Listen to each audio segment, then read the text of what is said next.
First off, rest in peace, neighborhood nip. I ain't crip, but I'm on that neighborhood shoot. Building business, it's that black owned. If you hustle, better hustle till your pack gone. If you work, better work till your back hurt. And if you rap, make it better than your last verse. Yeah, more lyrics. Stick and move, Javante. AJ, El Presidente, Eddie Kane University. Heal gon' heal, regardless. You, Buchanan, Bethel High School, by way of 3-Man Weave, LLC. Michelle, producer, Faith Overseas. You can catch this wave from the Marlins to the Mariners. Doing things you can't believe. It's the 3-Man Weave. What up, good people? Your favorite guys are back. Your favorite pod's favorite pod. And finally, for the first time in 2023, you got all three. The starting three of the 3-Man Weave. You got your boy B. Cannon with you here today. Who else you got? Y'all already know who it is. It's your boy Hill. He'll go here regardless, baby. Let's get it. Yes, sir. And you already know what it is. You got your boy AJ, you know, Mr. Back to back. Hill came in like Bane. He said, I was born in the darkness. You merely adopted it. Nah, it was yeah, because I got to sit up. It's better when I sit up for some reason. You're good. You're good. Hopefully this ain't, you know, a dark and sad episode. That's why I'm in the dark. Rain down. Man, listen. Y'all can catch us on all major podcast platforms, 3-Man Weave. Instagram, Twitter, 3-Man Weave _. You can email us at podcast.3.man.weave@gmail.com. Hey, it's been a minute since all three have all potted together. I miss you, fellas. And man, we miss you too, dog. You know how I go. I mean, you know, we still talk every day, but you know, sometimes we still hold our thoughts within because you know we got to make the thoughts fresh for the pod. We are here. We ain't wasting no time. Let's go ahead. Get a divisional round recap. Let's get right into it. All right, so let's go ahead. Let me start off by saying AJ and I predicted a perfect divisional round. Episode 180. It's out now. If you want to go check that, check it. The proof is in the pudding. Yes, perfect divisional round. Go ahead, AJ. My fault, bro. Overall, I'm only one back.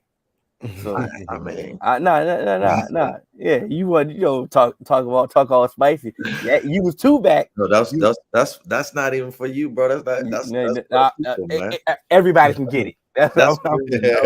They can come to us. I'm TTG, baby. All right. All right, let's just go ahead. Let's get the first one up out the way, man. Let's get this Giants Eagles game out the way real quick. Oh, that's we can go. Yeah, because that was one of the worst games of my the weekend. To go. Yeah, that was the absolute worst, bro. I was disappointed. Well, we kind of knew, but we hoped that the rivalry would make it better, but it didn't. The number one issue that the Giants had all season to me was their lack of wide receiver core, and it absolutely showed as Daniel Jones struggled to make plays. And honestly, there was no plays to be made. Like my line brother Q was at my house, and we literally are looking at the drop back, and we literally said like there was nobody open. There was no separation. There was nothing. So it's like, hey man, the better team won. It was a complete beatdown. There ain't much to say about that game. I mean, the game itself, like you said, you pretty much said it. But I mean, the implications after the game is really what's going to be damaging for, depending on how you look at it, for this franchise. You know, they do have a lot of cap space going forward, and you know that was the emphasis they did this year for cleaning up the books from getting rid of Gettleman. Yeah, and they did that very well. And they. However you want to look at it, you could say they overachieved by getting to the playoffs and winning the playoff game. But as Cannon always says, get me in the dance and cut the music on. Anything can happen. Like you said, beat the team 3 times, division opponent. It really don't matter, even if they were, undermatched. Yeah. It didn't matter whatsoever. They still had an opportunity. It had goals off to them, objectively speaking. to the Giants, but they definitely have some decisions to make. They made some wrong decisions this offseason by cleaning their books, by not picking up the 5th-year option for Daniel Jones, like I told them to. You told them. Now you have a situation where you may possibly franchise tag him. Yeah. That number is stupid. It's stupid. If you can't Do you know franchise the him, exact number? you got to franchise Saquon. That number is going to be stupid. Now, I don't have the number. I just know it's still high, going to be stupid. We know it's high. Because the quarterback numbers is high. Yeah, quarterback numbers is super high.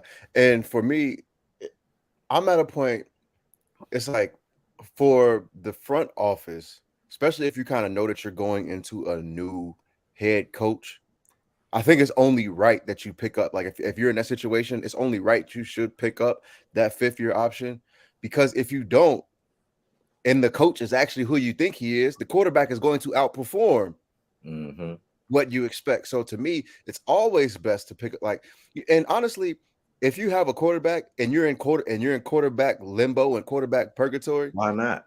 It's always best to go ahead and pick up the 5th-year option because it's gonna be cheaper. And even if you draft a quarterback, you still like that 5th-year option is almost gonna be like what you would pay a high-level backup anyway, and it's only exactly. Yeah. Me, I think that their best option, like Hill said, it was pick up the 5th-year option anyway. And we saw what you saw what you brought Dabo in to do, start to mature. So yeah, go ahead, Hill. I know you wanted to rebuttal that. No, I didn't want. I just wanted to add to it because if you pick up the 5th-year option and he plays bad, as long as he didn't get injured, you can get out of the 5th-year option. Teams have always take a chance on quarterbacks. We've seen this. They could have got something for him in compensation if they put him on the block if he was still trash or if he played trash. But the fact that he played better than expected, now you're in a situation where that cap space that you do have is going to get ate up by 2 players now. With nobody, might I add. What you say that again? Played better than expected with nobody. So now you're going to, if you're an optimistic fan, it's like, okay, can we get him some weapons? Can we get him some things? Can we actually see the real Daniel Jones? And like I said, the jury's still out. You can think what you want to think, but the option of not picking up the 5th-year option is definitely going to be detrimental. Absolutely. To this offseason, because you're going to hear a lot of people, all the capologists out of nowhere. I don't want to really pay him this much, but I want to pay him. But I want to pay. It don't work like that with a quarterback, ladies and gentlemen. Got to pay him. It doesn't work like that for a starting quarterback. Let me say that. And that's a starting playoff quarterback. So either you're gonna pay him the market value, or somebody else will. Plain and simple. So don't try to give me. I want him back for $20 million. I mean, they can do that if they want. They can play that game. Because what game? That game if they want, because they're playing Russian roulette. So it's like, go ahead. That's fine. They're division foes. So it's like I'm fine with them. I'm fine with their decision making so far. Like they've already made the wrong decision. Because like y'all said, Dabo was better than expected. He came in, he hit the ground running. He did what he did prior, but on a head coach level. So it's like it's actually good, refreshing to see that. But it's like now, y'all as an organization didn't make the right decisions to put him in proper position. He's still in good position, but it's like could have been in better position, especially with the price of the quarterback on the open market. So we'll see. So Daniel Jones' 5th-year option looks to be about, I think they declined to pick up the $22 million for a 5th-year option. So now they probably the franchise tag right now is projected. This is just projected. Is at $33 million. And with the salary cap, it could possibly go up more. So yeah, say $11 million. And then that's that's a receiver right there, Candy. Yeah, and then think about the franchise tag. That if you got a franchise tag him, now Saquon, he won't 16, 17. The price is gonna go up for Saquon. The price is gonna go up for whoever they both is not are playoff they're playoff starters now. You know what I'm saying? So Saquon is a playoff running back coming fresh off a 1,000-yard campaign. Like Hill said, like you got to pay him. You got to pay them both. And I'm glad. Use up all the money. Don't get Daniel Jones to wide receiver. Look at it. Look at that. All All that good ones on the free agent market anyway this year. Look at all that NFC East hate. I mean, it's not hate. It's they did it to that's the how the cards are falling. We just calling it how we see it. But I mean, keeping it one sided, shouts out to the Eagles. The Eagles definitely handled business, what they were supposed to do. Everybody looked good on all levels. All levels. Gotta look real good. Quarterback looked good. When running backs looked good. You know, the defense had an amazing game plan. Like I said, they looked like the number 1 seed for a reason, and they handled business. And like I said, kudos to them. Like I say, I know we spend a lot of time on the losers, but like I say, give some credit to the Eagles, the number 1 seed, the entire year. They handled business, did what they were supposed to do. And and damn, the Vikings need to do a whole lot of house cleaning on that defense, because to come out and do that and allow the Giants to do that, but then like we all know that the Eagles are the number 1 seed, but god damn, I said all year I ain't believing no daggone Vikings, bro. What do we say? I mean, we said it. I mean, and it's not probably not even no logic. They got the players, not necessarily the players. Those players are not trash on that defense. They could be better on defense. Yeah, I mean, they could use some better players, but the personnel, they got personnel. Was not as bad as they showed on the field. Like they did, in playoffs. But during the year they did enough, but they weren't too many. I felt like they always played down to their opponent. Yeah, they did. Which allowed your opponents to be in games. Now, when you're in games, you know what I'm saying? They could go either way. And yes, they won a lot of close games, but when you got to the playoffs and you're playing better teams, that same style of play didn't work. Yeah. We get where we going next? We going to the next game the following. I mean, what the game was before that. We had the Jaguars and the Chiefs. And that was a pretty good game. Pretty good. Ahead, AJ. That was a really good game, and I think the Jaguars really because they're a year ahead of schedule, kind of like what I said about us last year. Like we were a year ahead of schedule. They had a chance to win that game, and it literally once Patrick Mahomes got hurt, that they didn't seize the moment. Yeah, you would feel like, okay, we know Patrick Mahomes is hurt. Front four, pin your ears back and let's get him. One of the biggest, things that we talk about with Patrick Mahomes is his ability to work off script. How dangerous he is when he gets out of the pocket. The things that he can do to extend plays. I'm not saying he couldn't beat them from the pocket, but they didn't try. They didn't try to coaching. They I don't even know if it's bad coaching, because what I like, bro, the Chiefs offensive, Chiefs have one of the best offensive lines in the league. They got some bodies there. No, it's the fact they do have a good offensive line, but it still seems like every week that Mahomes is still running for his life a lot of times. But see, that's the thing. I don't script, and that's what I'm saying. I don't know if it's him running for his life or it's him extending plays. Okay. Because most people in the pocket, you only gonna get, 2 to 3 seconds in the pocket. So when he's standing back there, he's looking to make a play. So he's gonna stand back there for 2.5, 3.5 seconds and then look to bail. And so it looks like he's running for his life, but really he's just trying to continue making a play. I give you that. I give you that. So I will. To your point, AJ, about the Chiefs having a good offensive line and me asking about the coaching, to me it just didn't look like they didn't get after it. It's like, normally when a quarterback goes down or gets hurt, it's like blood in the water. Yeah, I just didn't feel that. It's like they stuck with their game plan, which I don't, it still had them in the game, so I can understand why they wanted to stick to their game plan. Because sometimes you start bringing the house, you mess around, get carved up. There still was Pat Mahomes in there, so it's like it's kind of a they're a young team. It's a do or die situation, man. It was a hell of a game, though. I tip my hat to them. to me, yeah, the game was close, and like I said, they didn't seize the opportunity that was given to them. That minimized, making it equal, because they really wasn't on the level of the Chiefs. But I mean, like I said, it's the playoffs, anything can happen. It felt like to me that they were just happy to be there. Like, Right.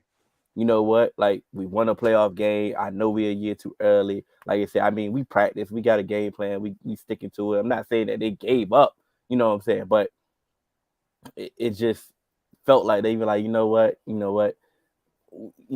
kudos to us, man. We did it, man. That's how it felt. Yeah. To me. And for me, like How. for like when they say you're playing with house money, like a team is playing with house money. I Mhm. kind of feel like that's what the Jags were doing. They were playing with house money, but they weren't playing like it.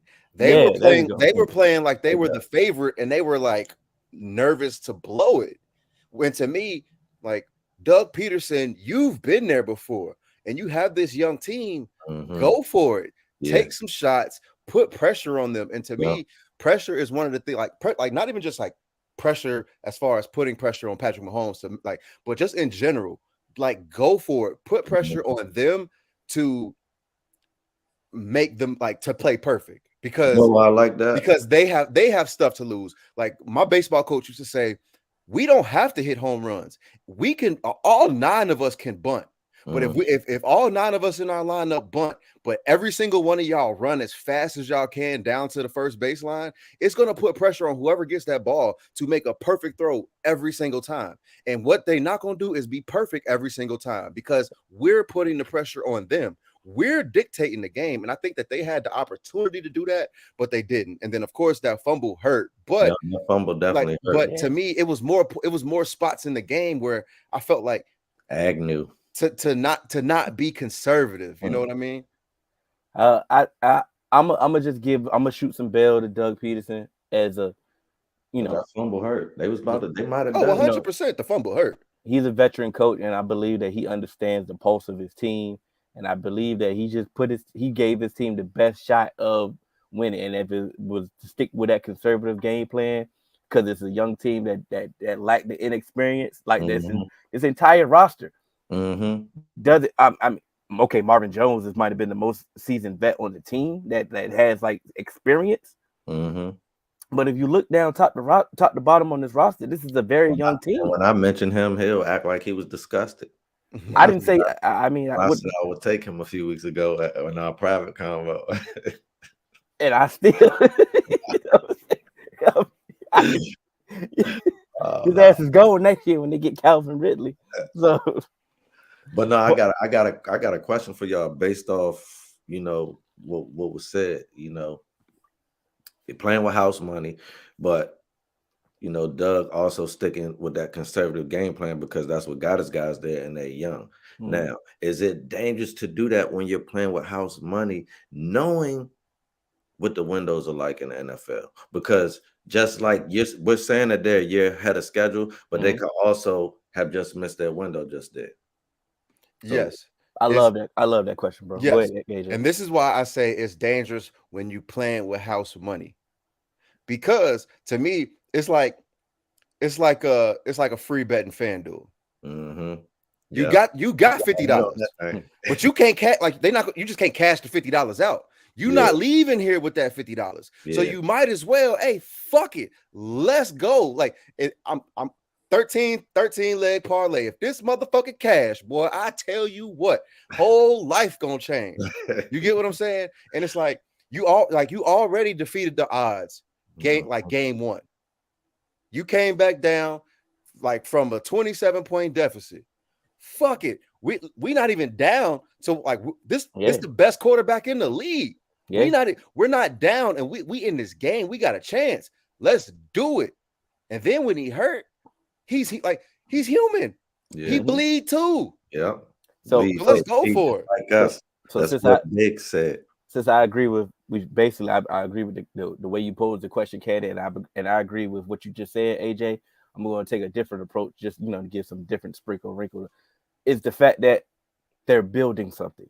Of course. So this is the game plan that I want y'all to do. This is going to be a winning game plan. I've won before. Trust me. This is something that this is going to propel us in the future. Like I said, my team is young. I need y'all to, like you said, you got to get knocked down first. Every team that won something has been knocked down first. So let's go through some adversity before we go, get the reward, the celebration. So I can understand not just going for the gusto. Like I said, AJ, I'm just playing devil's advocate right now. Because I understand everything that you just said. Like you said, we just came down for 27-0. Bro, I'm throwing everything. I'm throwing nines all play. Like, you know what I'm saying? But no, let's go ahead. Let's go with a game plan. Let's show something. Let's build something. Let's have some drive. Let's have something and it was working. Something sustainable that we can actually build on going forward. That way too. So, and like I said, the game was still close. Yeah, like I said, they were in where did that fumble happen? They were close. It was in the 6-7 yard line. That's what I felt like too. So it's like, come on now. I thought they were really about to punch it in, honestly. I think for the foreseeable future, the AFC South is going to run through Jacksonville. And you know what's disgusting about me hearing that? I've been telling Eric this because I've liked the young players that they've been picking up. I've liked the moves that they made. And I also was a fan of the Doug Peterson hire because I was totally against the Urban Meyer one. But so it's like, what? Go ahead. No, I was just saying the same. I was against the Urban Meyer hire. I think you was for Hill. Yeah, you know I was. Yeah. He'll like so stuff like that. To go back to that real quick, where he said he thinks for foreseeable future the AFC South is going to run through Jacksonville. I believe so too, until another team can prove that they can get a better quarterback. Because to me, one thing that we've always seen, once you feel like you have that quarterback, it's yours to lose. To me, like 9 times out of 10, not always, but majority of the time, the better quarterback is going to ride. Like they're going to be the one that leads the division. I'm not saying that they're going to always do that, but like, look at what Brady did when he was in New England. Look at what Aaron Rodgers did when he was in Green Bay. Look at what Peyton Manning did when he was with the Colts. Look at Lamar Jackson when he was, healthy in Baltimore. They've been the top dogs. When Ben was at his peak, for the most part, they were there. Bengals won, 1 or 2 years just because everything went perfect, but then they also had injuries. So as you go through, usually the team with the better quarterback is going to consistently be at the top. I'm not saying it's going to always be that way, but that's usually how it happens. So for the foreseeable future, especially if we keep this Doug Peterson, Trevor Lawrence thing together, I think it's going to be a level of ascension that he's going to continue, and possibly even another, like almost a sophomore step, possibly where he could get better, because his rookie season was literally a shit show. Yeah. Poor guy. Yeah, I mean, that's definitely, it set you back. I mean, but it's a testament of his actual talent for him to, and resiliency that he definitely has, that he showed. Facts. That I can bounce back from what I just dealt with. Bro, come on now. Like that Urban Meyer, what was I thinking? I tried to tell you. And you did. I ain't want to listen to you. Our guy Ross is in the building, and he is the Titan fan. He definitely not trying to hit none of that AFC South stuff. And it's going to be who's the quarterback of that team? Ryan Tannehill, brother, right now, as of right now. What did AJ just say? I know, bro. I was trying to shoot my guy some bail. I mean, because at the end of the day, we do know a Mike Vrabel team is going to fight, right? And they're gonna play some defense. So the counterpoint to what AJ was saying, yes, that you have a quarterback, you definitely got a chance. But if you do have a coach and a culture, definitely rebuttal that. That's a good one. Okay, that's a good one. I'm here, but that still goes along to what I said, is because when you have the quarterback, majority of the time you're gonna do it. Just like when I said, hey, the Bengals won the AFC North a couple times with Andy Dalton and Marvin Lewis. Don't mean we had the best quarterback coach combination. Yeah, that's just fact. like Hey, why we could just move on, bro? Okay, let's move on. Let's move on. Let's move on. You know what I'm That was saying? that You know, was my hell though. That you know what I'm was saying? You trying to chicken man. He's trying to break it down like, just let me have that one, bro. You know what I'm saying? It was only a rebuttal in you, man. All right. We're going in order. Man. And I know y'all, I'll go first.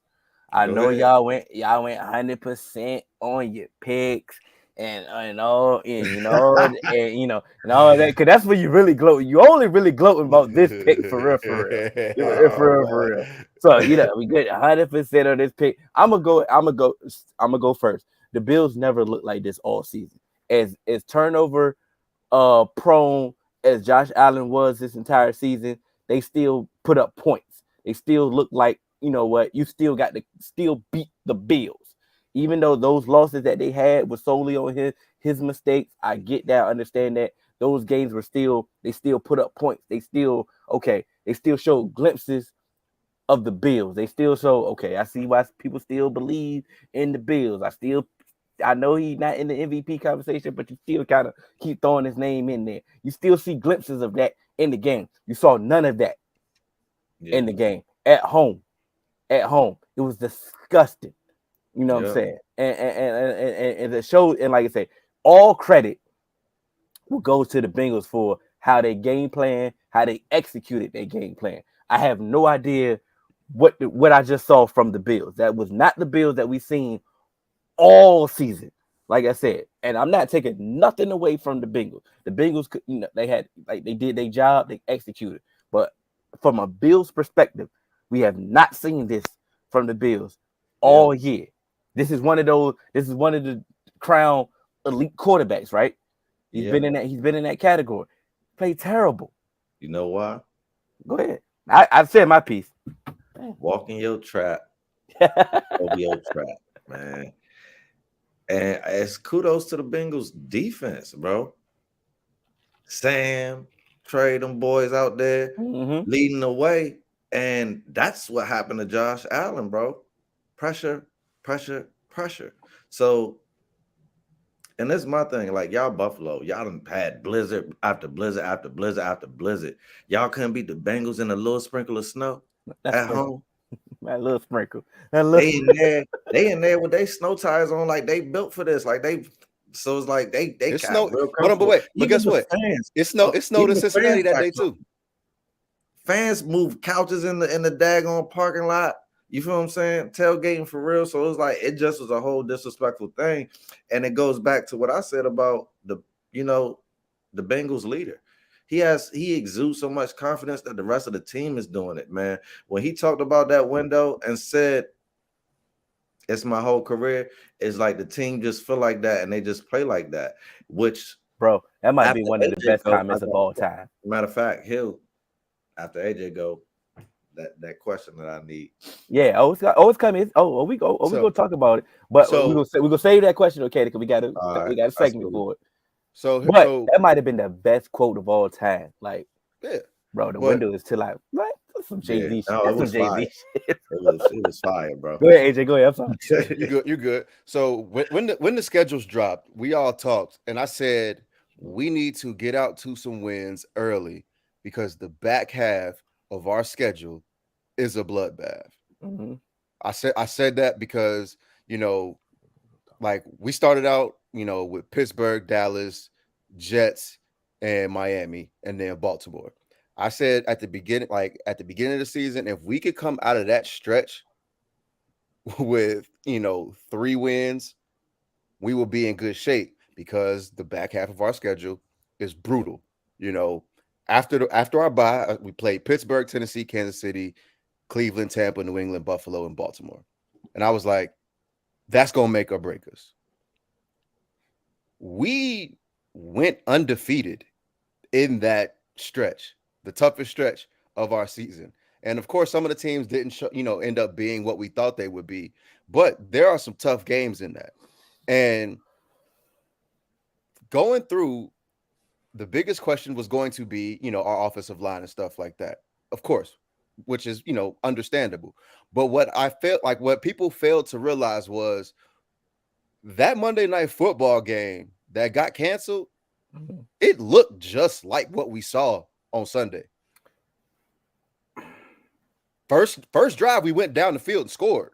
Yeah, but with very little resistance. I get it, bro, but we didn't see the rest of the game. No. I get that. I get that. We did not see the rest of the game, and that's why I said you never heard me once utter, "Hey, we was gonna win that game." Yeah, this and that. You've never heard me utter those words. So I just wanted to say that, but I didn't want to cut you off. I just wanted to say that though. Yeah. So you never heard me say, "Hey, we were gonna win that game," but what my thing is if we can block, we will be fine.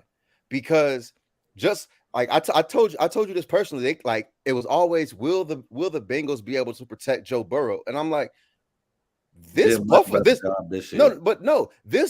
Bills offensive line, they're not something that we should be scared of. And when you look at it without Von Miller, I'm taking my pass rushers over theirs. And what people fail to realize is the Bengals defense is set up for running quarterbacks. We built our team to stop Lamar Jackson 2 times a season. That's why we put DJ Reader in the middle of our line to stop those running plays. And then we got Sam Hubbard and Trey Henderson on the end. And if you look, we're when we rush the passer, we trace rush. Once they get to a certain level of depth, they start tracing back to where they came from.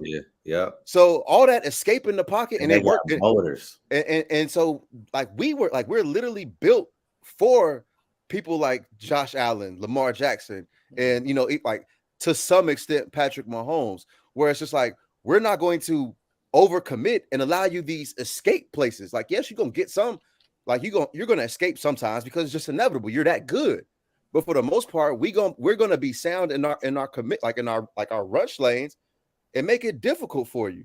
And yes, say it, bro. Say it.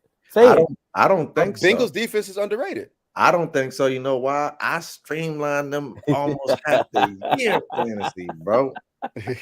But people, they are underrated. But you got BJ and DJ. You got Sam and Trey. You got Logan, like Jermaine Pratt, bro. You know what I'm saying? Like, well, here's the thing. I love that. AJ, I'm gonna let you go, but I want to say this point because I don't think you're gonna say it. Why isn't Lou Anarumo a top of the head coaching candidates? Like, he should be. I understand that DeMeco Ryans has the number 1 defense consistently since he taken over. I get it. I get that Dan Quinn is a Cowboy defensive coordinator and he worked wonders with the defense when he took over. Okay, after that, where is Lou? I understand that Lou is getting interviews. I understand that, but when you mention some of these jobs with the personnel that he took over, with the jobs that he's done, when you talk about head coaches, a culture change, Zach Taylor, amazing job with the culture change. He can't do that without Lou. Who said it first? Come on, Cannon. So here's the floor is yours, AJ. The floor is yours, AJ. Here's 2 reasons why I believe Lou is not getting head coaching opportunities. Everyone wants the young offensive mind, correct? Yep. So because they want the young offensive mind, that's a pool of candidates that already get fast track to the top.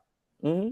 Then, if you're going to get a defensive, minded head coach, you're going to want someone with one of the top, programs and stuff like that.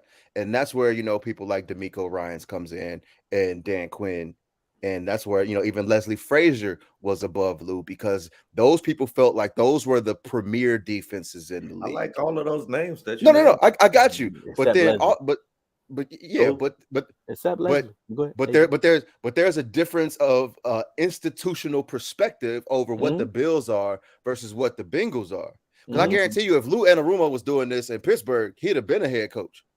If Lou Anarumo was doing this Pick another team, bro. Pick another team. If Lou Anarumo was doing this for the 49ers, if he was doing what he was doing with the 49ers, he would be a head coach. Because they don't pick nobody from the Steelers tree. That's why I said pick another team. But there's a different perspective on the Bengals. We're still like, people still don't necessarily view us as a team that, oh, this team, like this team should be your favorite. Mm-hmm. Did I pick y'all to go back? Yeah. Well, pick them to go where? I think to the championship game. Yeah. You definitely had them in the playoffs, but you ain't have for the Super Bowl. I got our Super Bowl picks, and they nasty. And so my thing AJ's was pretty. AJ's the only one I think still alive. Or I really wanted to pick that, but I didn't want to have the same pick, so I kind of just went to my secondary, and my secondaries was nasty. But I'm gonna save some of my takes for when we go to our factor cap, because I think it's going to overlap there. Okay. But what I will say is, because we need to get to this last game. Right. I believe this statement, and you know, I we give Steelers fans a hard time all that, but I do believe it, because did Keith Butler ever have a head coaching interview? I don't think so. Okay, they had some good defenses too. Like, I mean, could have had an interview. God damn, bro, you can't get an interview. But here's my last thing I'll say about the Bengals real quick, so we can move on. And it kind of goes into the Bengals defense is underrated. If this Bengals defense wore a different uniform, they would be looked at as one of the better groups in the league. We only allowed, I believe, one 300-yard passer all season during the regular season, and we went, I believe, 8 games without allowing a second half touch, like before we even allowed a second half touchdown. And so, and then you see, like for Lou Anarumo not to have that, I don't see why a team like that has to, like in the AFC, wouldn't want a Lou Anarumo, because hey, it's a possibility you're gonna have to face Patrick Mahomes when times get tough, and he's proven that, hey, I've proven that I can beat the top 2 dogs. Like, my defense can rattle the top 2 dogs in the AFC. And that's when it comes we about to move on, but when it comes to these coaching interviews, like Cannon has said, bro, I want the overall coach. I want somebody that can lead men. I want somebody that can get the job done. Don't just kind of keep bringing me these offensive gurus or these young geniuses. Because then if they just need to stay where they at. Come on, we can move on. Thank you, my brother. If they're specialists, they need to stay coordinators, bro. Talk to them, bro. It's okay. It's okay, bro. Keep doing what y'all do, teams. Keep doing what y'all do. It's working, right? Yeah. Come on now. Final game, the finale of the divisional playoffs, Cowboys and 49ers, Cannon's favorite rivalry growing up. Yeah. Second favorite. Yeah. And, y'all can go. I'll go last, since it's my team. Definitely was my second favorite rival. My rivals my first was, of course, Washington Cowboys. And so I couldn't do it. What I used to do is Joe Montana back in the day, like I of course I was a Washington fan. Like when I was 6, I got the little uniform and the helmet, the pants, everything, the white one. Joe Montana. But no, but on TV, Joe Montana was the guy. So it was like, even though I was a Washington fan, when Joe Montana was on TV, I'm like, yeah, that's Joe Montana. You feel me? So when it was playoff time watching with my uncle, I'm like, you know what I mean? I root for them. So it's like, and then, as I got older, it was Steve Young and them. So it's like, I just continued to root for the 49ers if my team wasn't in it. And by that time, my team was trash after 91. So it was like, it was rooting for them. So it was a good rivalry, man. And it still was a good rivalry. I actually enjoyed this game, man. So listen, there's a lot of knee-jerk reactions when it comes to this Cowboy thing. And a lot of them are from Cowboy fans that I know, like, they're like, blow it up, get rid of it. Like, listen, I want y'all to know that y'all were in a knockdown, drag-out rivalry game against one of the best defenses in the league. So it is what it is, man. You need to tweak a few things to get over the hump. I hate when teams go into the playoffs, then blow it up. That's the dumbest thing ever. You're going to you ain't even gonna make the playoffs then next year. You know what I'm saying? And you're gonna put your fans in 3 more years. The game was good. Did Dak make some crucial mistakes? Yes. What quarterback doesn't in the playoffs? Did you know what I mean? Took a couple bad breaks. Pollard got hurt. You could say it is what it is. Like he was their top guy coming into this season, so we know that. So it's like, all right, and even still with that, they had a shot. You know, Mars showed up. You know what I mean? Kept them in the game. Like it was 9-9 at one point, or 6-9 going into halftime. Like I was like, damn, and I almost wanted to text you, say, yo, it's looking like the rivalry that I remember. It's a defensive one, but I could also appreciate that. You know, and it was a good game. Came down to the end. I don't know what the hell. Like somebody need to be fired for that last play. Yeah, that's the one. I'm gonna just say someone needs to be fired for that last play, because if we do a traditional Hail Mary, we have a shot. We have a chance, and I don't care what nobody says. We've seen Hail Marys hit. They're possible. We just saw TCU just was this close to getting one. You feel what I'm saying?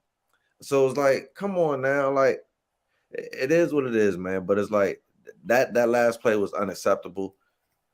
Next time, do a hook and ladder, do something traditional. But in the NFL, you better line up with your linemen.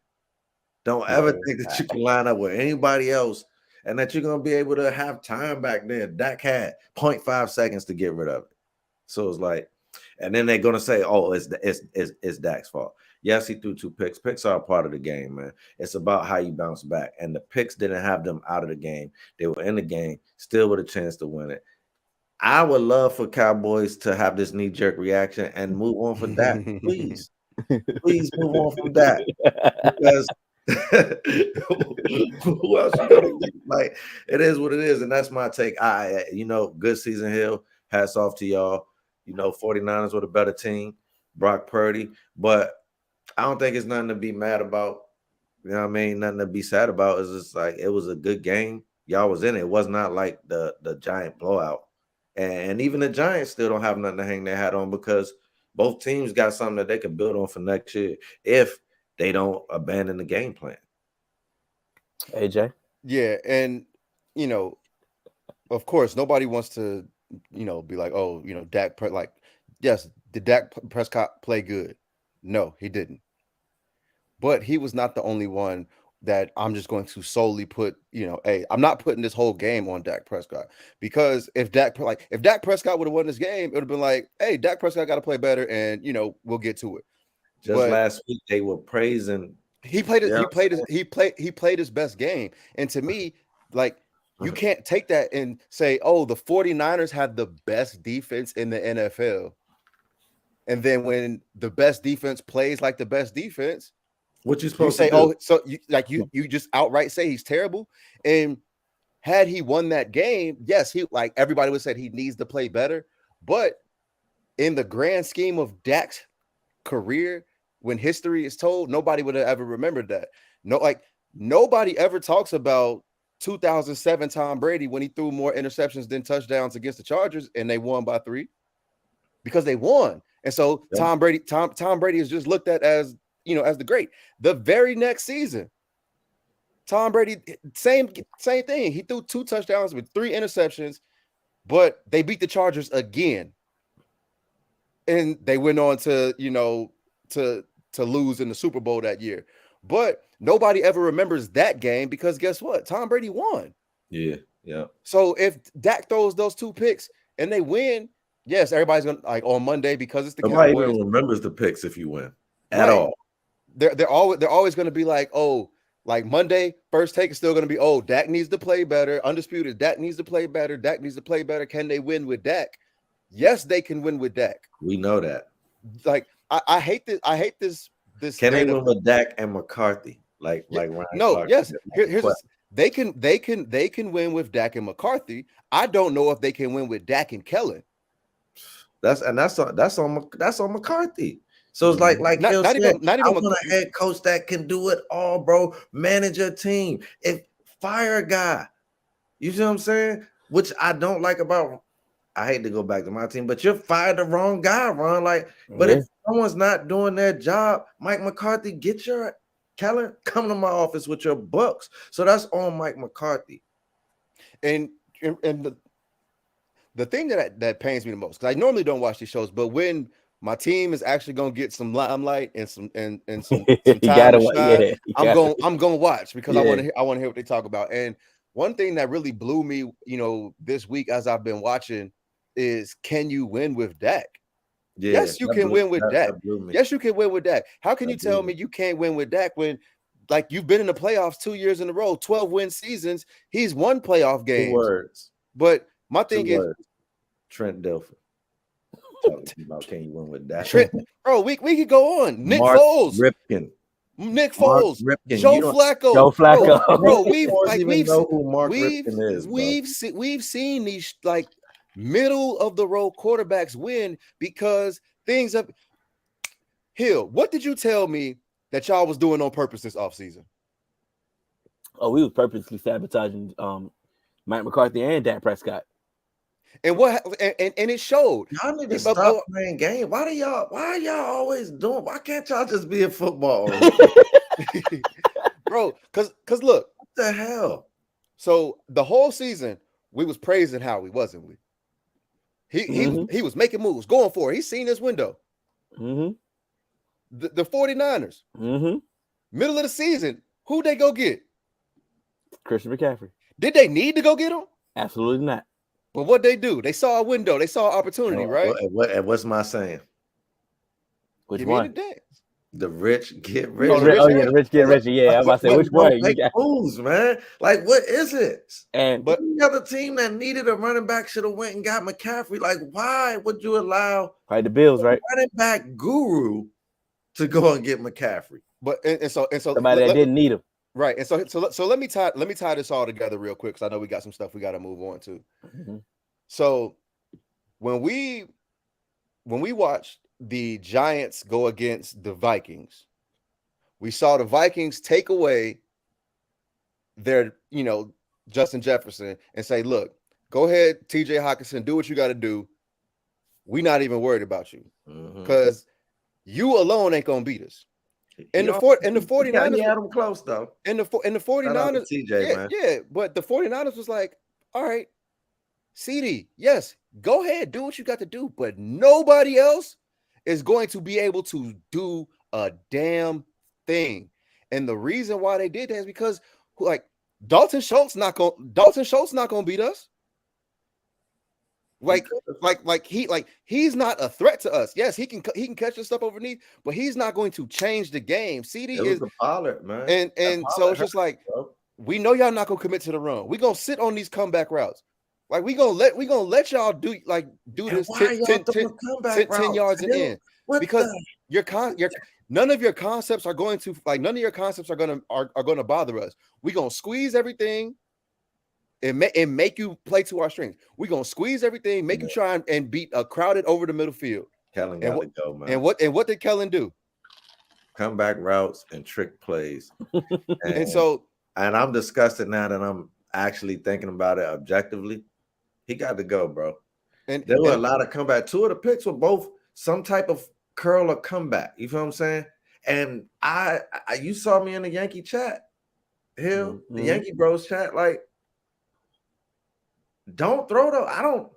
I don't throw those at all on Madden. And I know I always, y'all know I got to do my Madden reference, but it's like, I don't throw those at all unless it's 4th down and I ain't got nothing left. So it's like, I don't care if they pick it now, but it's like, bro, we're on 2nd down and stuff, like throwing picks like that. Like, here's my thing, Cannon. You can throw comeback routes if they're scared to get beat deep. Because I don't even like them there. I don't want to bring it back to my team real quick, and you're but done. Teams guard the Bengals with a lot of off coverage or a lot of too high shell coverage, but yet somehow look at Jamar Chase, look at T. Higgins on the sideline getting those comeback routes, because guess what? They can snap off that deep route because those teams do not want to get beat deep.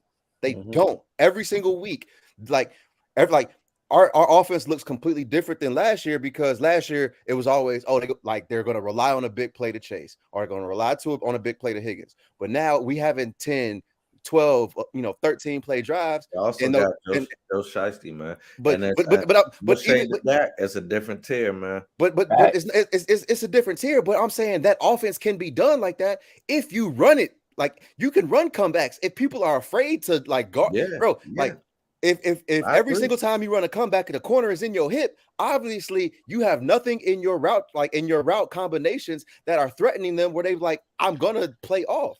And that's the problem. Every single time you throw, like you see comebacks, it's either like you have like, why are you, and if you're gonna do that, why you got mirroring concepts on both sides where the route concepts are the same on both sides? You like, run like I got comebacks on both sides of the field. And you expect your quarterback to bail you out, city, man.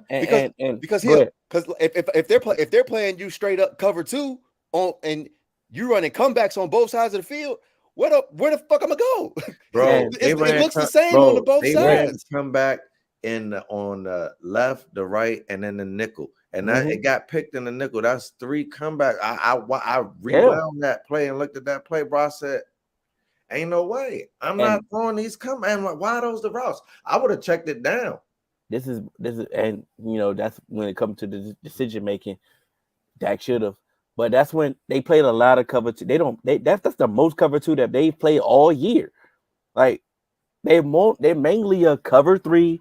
My players are way better than yours because they have an all-pro on all 3 levels. I mean, like I said, they've been the number 1 defense the entire season. Like this is a long season. It's been some teams that went on runs that, okay, this defense is good. This defense is making an argument. This defense is hot. This is cool. But the entire season, this has been the number 1 defense, and they've been doing the same exact thing to all the teams that they have faced. So I'm not giving Dak an excuse because, like I said, like I posted in the group, this loss is 100% on Dak. I give it. Like you said, he could have made some plays. He could have did some things differently. I ain't like that neither. I feel you because, bro. But I'm at the point where I can't defend some of this stuff no more. To a certain extent, I get that. Like I can explain that, like you just said, they ran comebacks across the board. Why? You know what I'm saying? I can explain like why is that your game plan, Kelly? I can tell you that. I can say that. But people don't want to hear that. Yeah. So you know what? I'm exhausted, bro. So I'm like, if this is what you think, okay, that's fine, bro. Like I can't do it anymore, bro. Like, you know what I'm saying? It is what it is at this point. Like you said, could he have played better? Yeah. The defense gave him opportunities to play better. Like I said, they put you in position for you to elevate this. So I mean, it is what it is. But like I say, this defense has been the number 1 defense the entire season. They've done this the entire season. But before we move on, I've seen greater players put up worse numbers than Dak against number 1 defenses before. So why is everyone so like, bro? Because we're the Cowboys, bro. No. Go ahead. You can say it. So my thing is, it comes back to the institutional perspective. The Cowboys didn't have the worst loss of the weekend. The Cowboys didn't look worse. Oh, bro, Buffalo Bills had no fight. They put up 10 points. And no one even that cared. is the worst loss of the weekend. Pass, literally, the Buffalo Bills got worked on all 3 levels of the field. And I'm literally not trying to sound cocky or anything like that. I'm really just trying to be objective here. That's the truth. Like the truth. Everyone loves to hate the Cowboys, but once again, it's all about institutional perspective. I guarantee you, I'm gonna tell you one thing about the Cowboys, and Hill said it. Like they were purpose. So here's my thing: if you're purposely sabotaging Dak and Mike McCarthy, then you deserve. Then you and I'm sorry, Hill, and I'm sorry, Alvin, because those are 2 Cowboys fans that I respect and keep. You know what I mean? But God damn it, y'all deserved it then. You know what I'm saying? This was y'all's master plan coming to fruition. It was like, when are y'all are like the CIA of football teams. Like, why are y'all running black ops on your coaching staff and your franchise quarterback? Like, bro, I heard that, the Buffalo Bills have to get Josh Allen a number 2 receiver. He got one. He got one. But nobody's giving Dak that excuse, and they number 2 receiver is they number 1 now. They traded away they number 1 for a 5th round pick on a black ops campaign. Like I'm trying to tell you, bro. But this is, and I'm not trying to be no Cowboy apologist, but come on, y'all. No, because this is what we go. I'm glad you said it, because when I say it, it's viewed differently. But this is what we're going to do moving forward, and I'm glad that you said it. CD and Amari could have been the best 1-2 punch in the damn league, or up there with T and I mean, and you know what I mean, and Chase. So it's like this. Dang, they could have been elite though. This is what we're going to do moving forward, and I've been trying to do it solo, but I've seen more and more people in the group have this vision, have this stance. It's always going to be for us in the group. It's going to be equal opportunity criticism. I don't give a damn who you are. What we're going to do moving forward in the 3-man weave group is continue to have equal opportunity criticism. What we're not about to keep allowing is, well, the media always put y'all in the Super Bowl. What we're not about to do is continue using that same lame ass excuse. What we're going to do, since every time we come at y'all, all of a sudden, I don't even watch ESPN. Okay, cool. Since you don't watch ESPN, since you don't watch the mainstream media, what we're going to do is look at everybody objectively. What we're going to do is hold everybody accountable. What we're going to do is equal opportunity haters. Hey, you can have some equal opportunity hate. You can have an ulterior motive. I'm a diabolical hater. Hate. You know what I'm saying? But what we gonna do? But what we gonna do? Hate you and only you. In this group, in this community, transitioning from changing the narrative from what the mainstream media promotes. So what we're going to do is equal opportunity criticism from moving forward. Say what you want. I just say I get it. Everybody hates the Cowboys. I get it. We ain't basically gonna change that overnight. I get that. I ain't stupid. You know what I'm saying? I ain't stupid. But what we gonna do is, like you said, we can put the feet to the fire. Y'all had Josh Allen as the MVP. Y'all had the Bills as a Super Bowl favorite. I picked the damn Bills to go to the Super Bowl. You know what I'm saying? But what we not gonna do is Cowboys lost. We just gonna everybody get brushed to the side. No. We're not doing that from now here. So this gonna be a clip moving forward. Right here. This segment right here. It's right here. This might be a real clip. Whatever. Moving forward from here on out, it's gonna be equal opportunity criticism when it comes to everybody. Ain't no golden boy, none of that. Everybody get the smoke. Cannon been saying it for everybody. I ain't crowning you till you do something. You know what I'm saying? It is what it is. Now we gonna go to your favorite segment. Damn it! Oh, is it?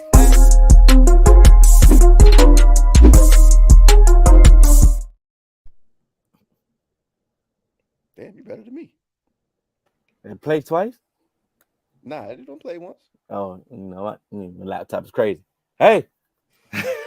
Hey, when we did the AFC East preview, I specifically said, if the Bills don't win the Super Bowl this year, when are they going to ever win the Super Bowl? So my question is, are the Bills championship window, is it closed? Close. Oh, that's a fact. That's a fact. Close. And you know why? They got to go through the Bengals. And the Bengals is open as long as Joe Shiesty.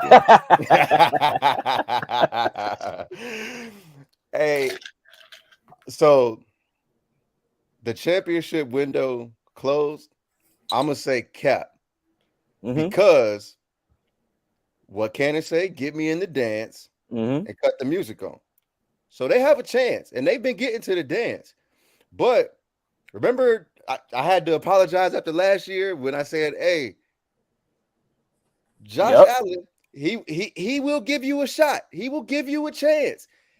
It's Mahomes and everybody else. Stop putting people up there with Mahomes. Yeah.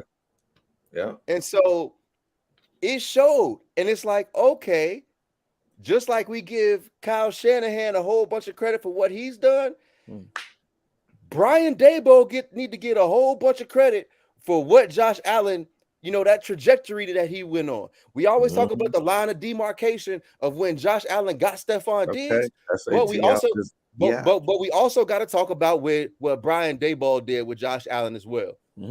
And Josh Allen was turnover prone. He cut down on a lot of the let's fuck it, we gonna do that, we gonna try it type turnovers. He still would give you some, but he cut down on it. But this year, how many times did we see Josh Allen throw some red zone interceptions? How many times did we be like, yo, like if he would have lost, just like what I was talking about with Dak, if Josh Allen would have lost to the Dolphins, we would be talking about him a lot different. But he won, so don't nobody care. So to me, I don't think that their championship window is closed, but I think it's going to be a lot harder, and they got to do a lot more to build that team up around him. From I said fact. This man can't. But then you just said you don't know if it's closed, but it's going to be a lot harder. You ain't here hedging. Okay, fact. It's still open. No, cap. It's still open. All right. Yeah, cap. It's closed. It's closed. So cap. It's still open. I gotta say cap. So people it's documented. I was the one on here arguing with AJ about if Josh Allen is an elite quarterback or not. Early in the game, we was arguing, and he like, nah, he ain't elite yet. You wanted him to get his respect. I remember that. You feel what I'm saying? Yeah. So don't get it twisted when he comes for this criticism, baby. You know what I'm saying? I was on here on the front line with him, going at it. He's in the elite tier, but like I said, everybody knows I'm a battle rap fan. It's top tier, and then it's God tier. You feel what I'm saying? It's a lot of it's a lot of top tier battle rappers now, main event people type, you know what I'm saying? But then it's God tier. Mahomes is God tier. Mahomes, Burrow, Herbert. Yeah. I'll put Herbert in there. Whatever. I get it. Whatever. I get it. But we got top tier. You know what I'm saying? Yeah. Hey, but listen, Ken, just because you top tier don't mean you can't get criticized. Oh, absolutely. And that's all I'm saying. And that's all I'm saying when it comes to these talented quarterbacks. And eventually God gonna get it too. Hey, I got something for him. Don't run out. You know how I got but to answer the question, I believe that when it comes to championship windows, that they definitely, they shut. And I get it. It was one of the hardest comments that Joe Burrow said. My window is as long as I'm playing. And I feel Josh Allen probably can feel he can say the same thing. No. We ain't gonna believe it, but I feel that he can say it, and he can say it with confidence. Joe's the first person to say it in history.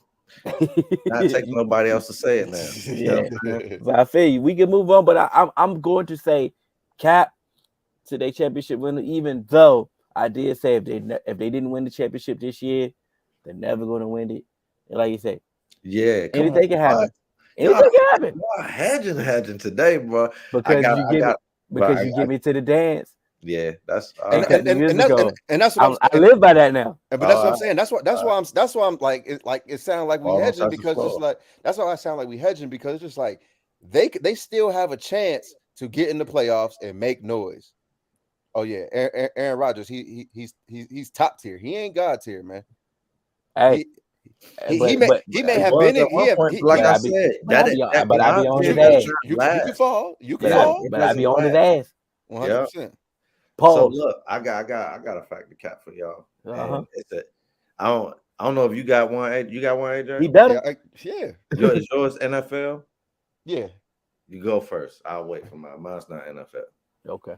All right. So I we already talked about, the Cowboys, but factor cap. The 2022 season for the Cowboys was a failure. I say cap. Now the pundits are gonna say fact because it's Super Bowl or bust, but they didn't have a Super Bowl or bust roster to me. So there were a few Super Bowl or bust teams and we ain't gonna get on them on that. So I'll just keep it short. I say Cap. I mean, they made the playoffs. The Eagles were the favorite to win the division all year. They still made the playoffs, so I don't understand how it could be a failure. So I'll go next because I know this your team here, so I'll let you get yours off. But I'm gonna say Cap too, because just like you said, people before the season were picking the Philadelphia Eagles to win the Super Bowl, the best roster top to bottom. Everyone was believing. The only question that they had was Jalen Hurts, the quarterback that could take this team to the Super Bowl. And he didn't answer. They made all types of moves to do all types of, to get better. And even other teams, in the NFC, even people were even still looking at Brady as a team that could do it. Rodgers, people were looking at the Packers to finish above the Cowboys. And for the Cowboys to not have Dak for 5 weeks and to still have a shot at not only the division, but the number 1 seed in the NFC. Defense, man, and D-Law, because Micah Parsons been getting all the praise. Bro, I watched D-Law that whole game. Rather ridiculous, man. Bro, and that's what it is. People, it's literally just the hate for the Cowboys, bro. If any other team suffered the injuries in their secondary that the Cowboys did, they would give them all types of reprieve. Yeah. I'm objectively speaking, I'm definitely going to say Cap because of everything that y'all just stated. Like you said, the purposely getting worse on offense, getting rid of Lyle Collins. Okay, that decision ended up being a great decision because Terrence Steele he was having a Pro Bowl type of year before his injury. Getting rid of Amari for nothing. You know what I'm saying? Purposely, like you say, purposely getting worse on offense and telling your quarterback to be better. Yeah. I mean, where do they do that at? And I'm going to ask you, since I already answered the question to Cap, I'm going to ask y'all, when has that ever happened? And I get it, he's been paid. But look at all the quarterbacks that have been paid. All of them. All of the quarterbacks that have been paid. When have they got lesser weapons? I don't and know. They told the quarterback to be better. So other than Patrick Mahomes, okay, they got rid of Tyreek Hill. But you can do that if you have a God. If you're God tier. And you know what's crazy? This puts it all in perspective.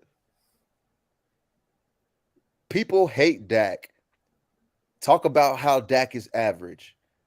How you can't win with Dak, but then put God tier expectations on him. Yeah. They do that to a lot of people, man. People do that all the time. That's why But here's the thing, though.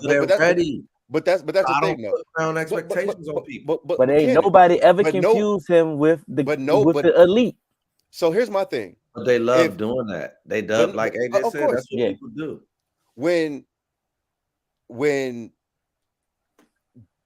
the Cowboys traded Amari, no one was like, that doesn't make sense. You're making your team worse. Why would you do that?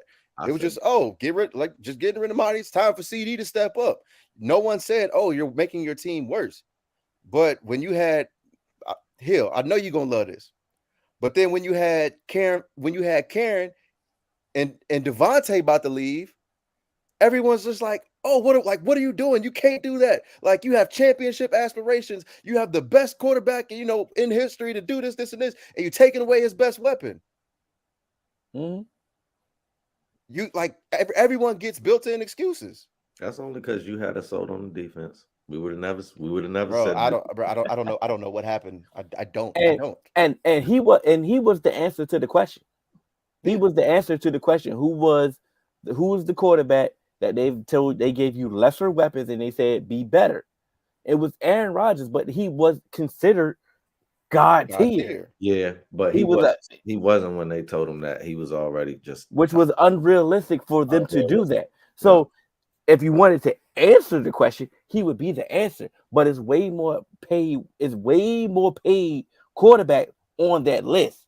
That's just one. You feel what I'm saying? That's just one. They paid Josh Allen. Yeah. Stephon Diggs. Mark asked us, was Stephon Diggs a top 5 wide receiver? Yes. Mm-hmm. They was questioning with CD a number one wide receiver. Mm-hmm. Josh Allen had the top 5 wide receiver. They know You remember what I've been saying? Hey, wherever CD at, that's where T at, and nobody had him close to top CD 5. got his own emoji, man. CD's Like, come not on, CD man. not top CD not top 5, but Bro, he's a really good receiver. But and it's hard to be top 5 when you don't get utilized to your full skill set. and at the same time, okay, they took Tyreek away from Patrick Mahomes. We still have one of the best play callers in the NFL at the helm. Yeah, That can show a history of my offense is going to still produce. every time. And they still have the best tight end. I know he's a tight end. He's not a wide receiver, but he's the best. He's the best tight. God damn, boy. He didn't move in the top 5 of all time. That motherfucker cold. And He might be the coldest out of to go to the best. You feel what I'm saying? You can make that argument. Right. And here's to go to the best play calling thing. Remember when I said Cooper Kupp ain't top 5? When he put up those numbers, he would have been this year, boy. I would have won the fantasy chip. But my thing is, if you gonna get rid of Amari and put it all on CD, you need to utilize CD as if he's Cooper Kupp. Now, but what else? Well, he definitely. Now, I'm going to shoot Kellison Bell because CD has been the first time that we've seen a number one wide receiver in this Cowboy system be utilized like a CD. It was the fact that wasn't my point. But I'm sorry, but it's the fact that they knew nobody else could do anything. Right. So it was the fact that, okay, yeah, you get your 10 catches. You get your 10 catches, 100 yards, whatever. That's not really going to impact the game because I know ain't nobody else going to be able to do anything. But that's where I was taking that is about play calling. Oh, no, I'm sorry. Yeah. I was taking it about play calling and utilizing him like Cooper Kupp, where you're shifting things away from your number one option, and it's just allowing him to like that for Kupp though. I think that's just Matt Stafford. No. That play calling over there was something different, and that's why I said it is in both though. It's in both. No matter what. Yeah, but that's why I said watch what Justin Jefferson do when he gets that opportunity, and he getting that offense where it's going to, hey, this is our number one guy, and I don't care what you try to do, we're just gonna put him where you not. And yeah, okay, let's go. But yeah, the answer to this is Eli Apple deserves credit for playing like top cornerback this year because people are asleep on that. But the narrative is he's still getting cooked. Like I said, I've always said he's decent. Even when he was at the Giant and he was getting exposed, he was a young corner. And that's the thing. Like people look at we are a shock value generation. Mm-hmm. People look at you giving up one touchdown, and they don't look at none of the good plays that you make. I like to watch tape on people, and then even in that bad year of Eli, he's still graded higher than a lot of corners in the league. He wasn't bottom graded on Player Football Focus. That's a media thing. You see what I'm saying? If it's a big game, he's talking trash and he gets cooked, it's like, oh, he's not good. But if you look at the totality of it, bro, been a good corner his whole career. Even back to college. So it's like I try not to fall for that. It goes back to the crowning things. I never crowned him as no elite corner, so I don't grade him as one. I grade him like I grade every corner in the league, except for the one that's supposed to be the guy, Jalen Ramsey. I put extra on him because you're supposed to be the guy. You feel what I'm saying? So do you fact the cap, bro? I ain't mean to cut you off. I'm sorry. All right, my fact the cap. Y'all ready? We can move on. Yeah, we ready. Switch gears? Huh? Yeah. All right, man. Fact the cap. The Lakers will be a playoff team now that they made an elite trade, got rid of Kendrick Nunn, and brought in Rui Hachimura. It was gonna be fact, and this was before the trade, to be quite honest. But the trade definitely realigned the roster. We had way too many guards. You know, a lot of the guards, they strictly with guard. They couldn't play up to the wing position that we needed him to play. This is a certified wing, and he can play his position. He can play his role. Mm-hmm. His role is definitely his skill set aligns well with LeBron, with a AD when he comes back, with the system that we have in place. Um, he alone is not the championship, tip of the scale player. Absolutely not. That's why I said playoffs. But if you look at the records for the Western Conference, it's a log jam. You Yeah, going to it's you log going to jam for real. you We going covered to you already. going AJ, you know how log jam it is. Y'all went from this. It's a Yep. 6 game separation between the Lakers and the Pelicans, and the Yeah. Pelicans is the 4th seed. Exactly. A 6-game separation. And AJ, No, I'm sorry, it's a 4-game separation. And AJ, like I said, and There's this really is not only 2 for us to get a secure playoff spot. this is not a shot. AJ, y'all went from the 2 seed to where y'all at now? We are the About 7th. 7. Because of injuries. And Yeah. before y'all got to the 7, y'all was out of the play-in. But they already thinking about life after Chris Paul now. And As they should. We should have did that last year. Like what?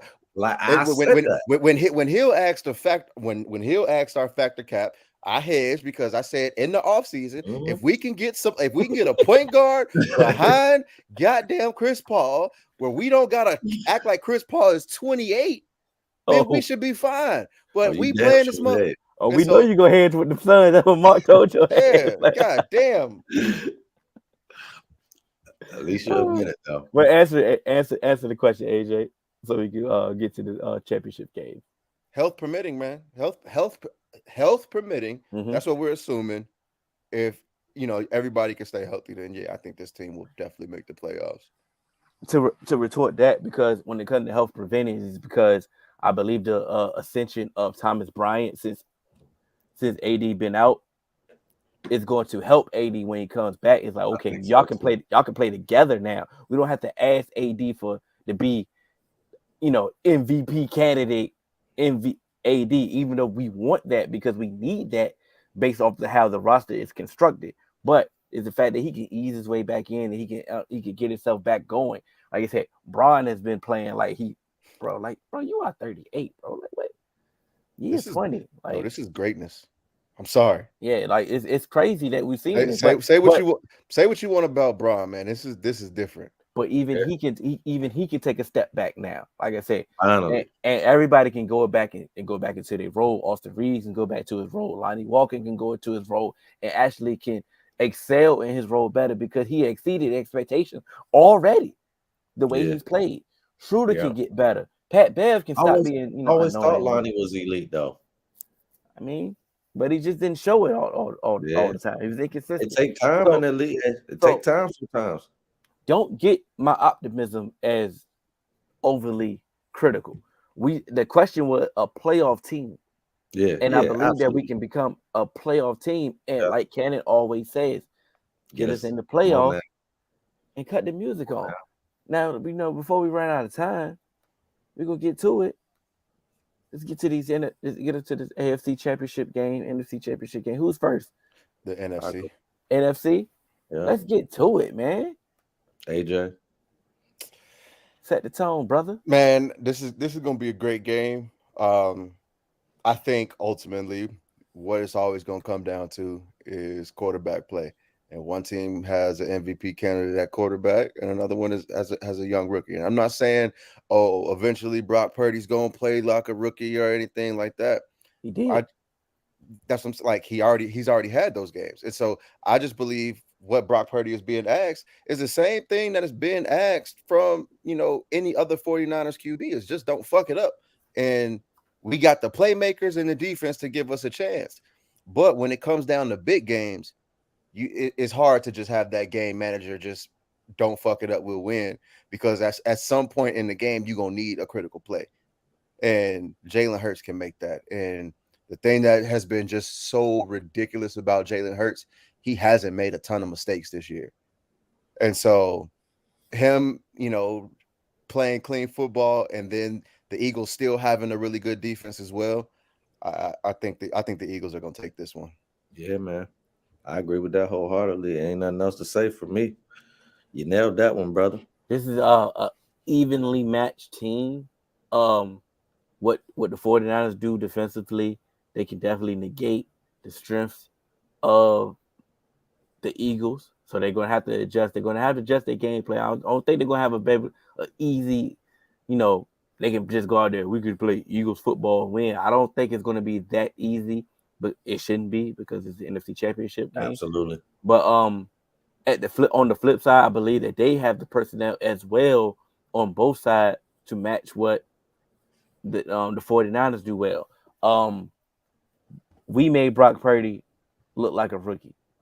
And at the same time that we made him look like a rookie, he still made the timely throws and still he executed the game plan. He executed what was asked of him to get the job done.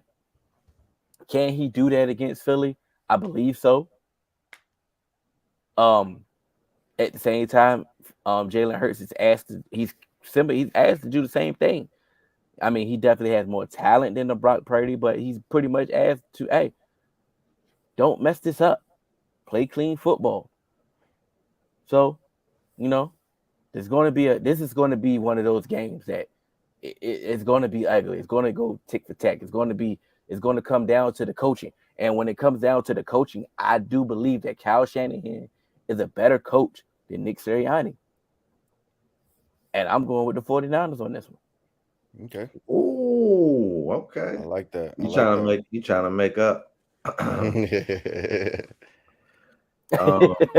He trying to make up, but this is my thing. Ro, he played quarterback. Like, he asked me about Chris Harris. Like, y'all need a quarterback, not a cornerback.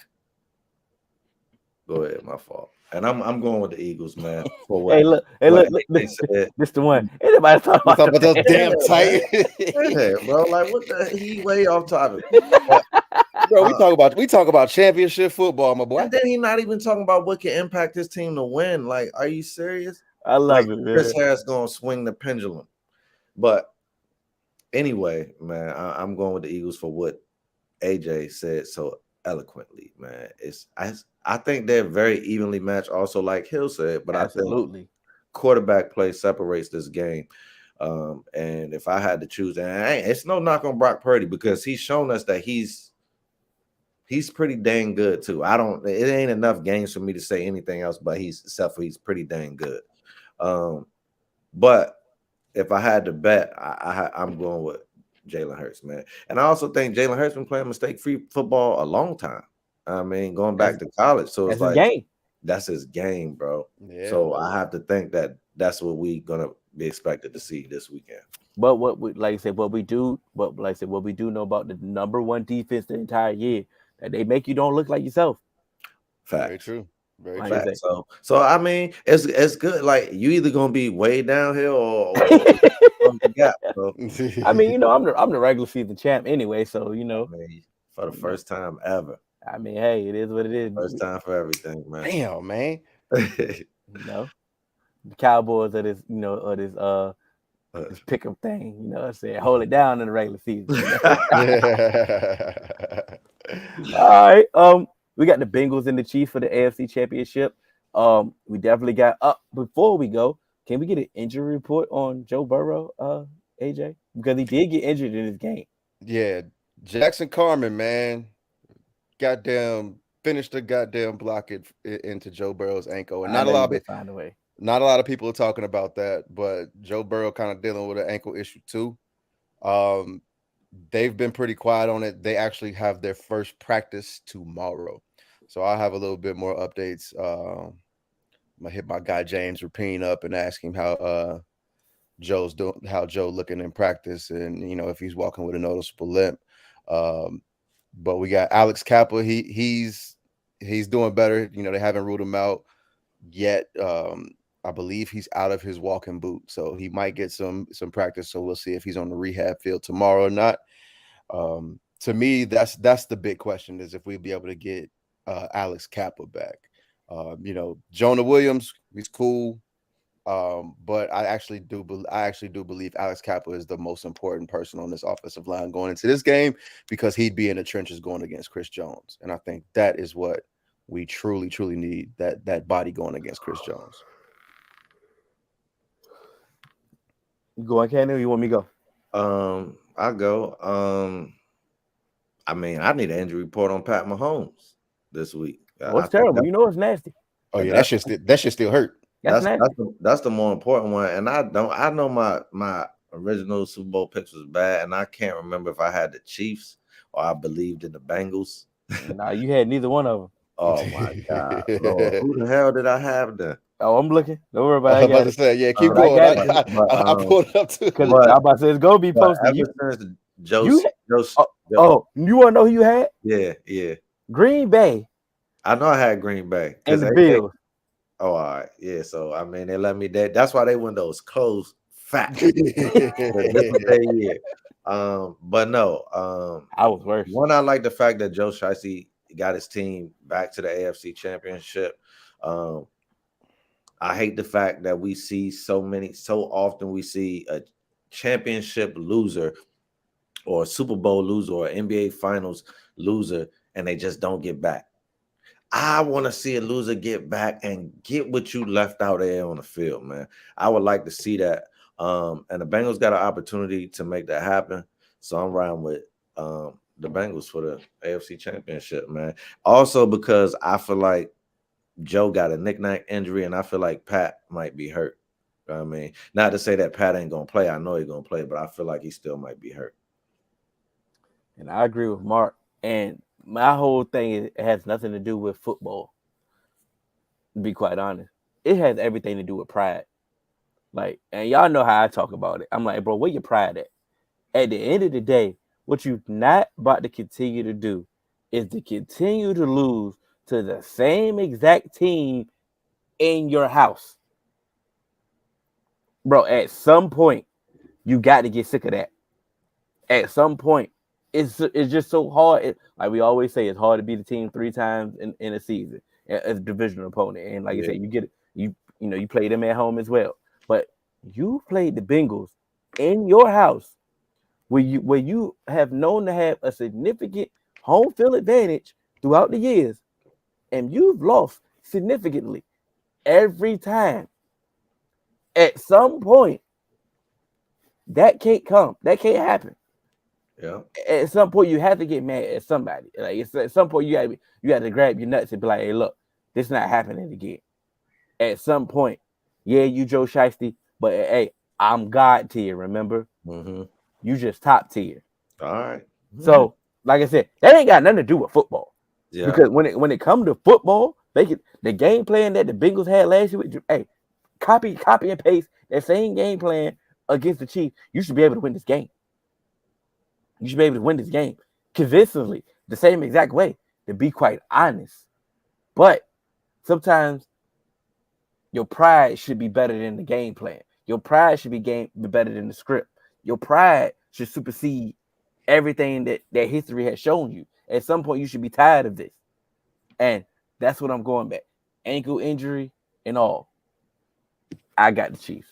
All right, well, you really trying to close the gap for real. I got to. Trying to get the lead, ain't you? I got to. Go hard to go home, right?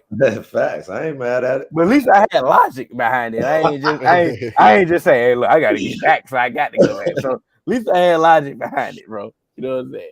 And my guy Mark with me, so hey, we can fight. He definitely so. Yeah. You got I think with you. if we can have the success that we had last week running the ball, I think that makes us extremely difficult to beat. And also, like I said, early on, you might need to test out, that ankle of Patrick Mahomes and really, like I said with the Jaguars, put the heat on them real quick. Yeah, we have the rushers to see what it takes to get him there. And I know Hill, you said, where's your pride at? And after a while, you can't keep allowing this team to come in your house. But also it's a pride thing for the Bengals too. go ahead. Because it's a pride thing because out of all the teams that's left on this championship weekend, we the only franchise without a Super Bowl. It's a pride thing because you want to get back to where you were and prove that you can get over the hump.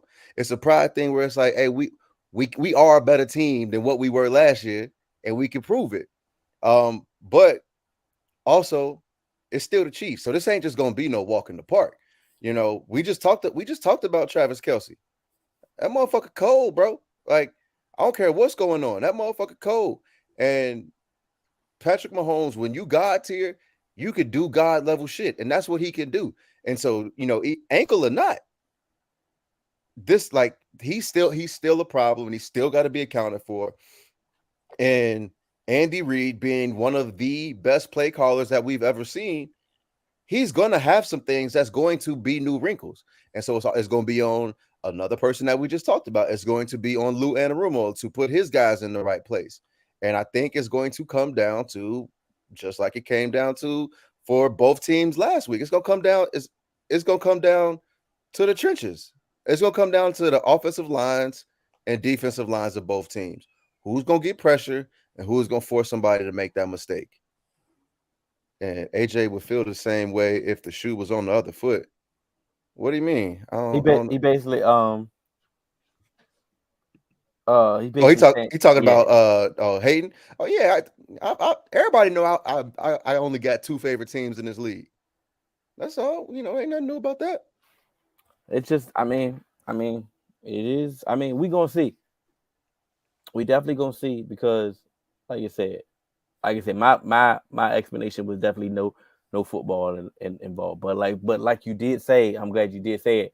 Andy Reid, one of the best play callers ever, is going to have some new wrinkles. He's going to have a game plan involved. And like I said, we do know the rehab process. He finished that game, and I definitely know adrenaline is definitely real during the game. And I know it's going to be tougher. He probably can't even walk, to the game. But we do know the rehab process of that Mahomes is going to do is definitely going to be intensified so he can just get through this game for sure.